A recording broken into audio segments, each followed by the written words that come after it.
গো গো গো গো। Wow, চমৎকার চমৎকার। খুব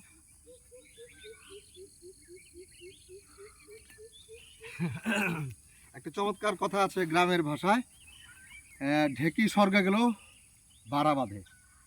তো আজকে পবিত্র ঈদুল ফিতর, প্রকৃতির যে সান্নিধ্য, ভালোবাসা, প্রকৃতি যে আমার মানে কত প্রিয়, প্রকৃতি যে আমাকে কতটুকু টানে তারই একটি উদাহরণ। আজকে কিন্তু আমার ছেলে তাহমিন কবির সত্যকে নিয়ে আজকে চলে আসলাম রহস্যময় ষোলো পাহাড়ে, বানাই চিরিঙ্গাপাড়া, হালুয়াঘাট, ময়মনসিংহ জেলার হালুয়াঘাট সীমান্ত এলাকা, ভবন 1 নং ভবনকার ইউনিয়নের বানাই চিরিঙ্গাপাড়ায় নিয়ে আসছি।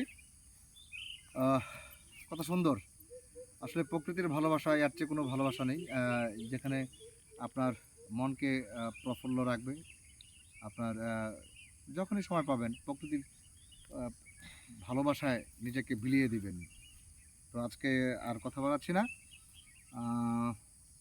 যারা এখনও এই জায়গাগুলো ভিজিট করেননি তাদেরকে বলবো এখনও আপনারা আশা করি বর্ষা হওয়ার আগেই আপনারা সকলেই এই জায়গাটি অবশ্যই ভিজিট করে যাবেন, কারণ বর্ষা আসলে এই রাস্তাঘাটগুলো দেখুন, এই যে রাস্তাঘাটগুলো এগুলো কিন্তু আর ভালো থাকবে না, এখানে আসতে পারবেন না। তো সত্য, সবাইকে ঈদ মোবারক বলে দাও। ঈদ মোবারক। সবাইকে ঈদ মোবারক। ভালো থাকবেন, সুস্থ থাকবেন, পরিবার পরিজনদেরকে নিয়ে ভালো থাকার চেষ্টা করবেন।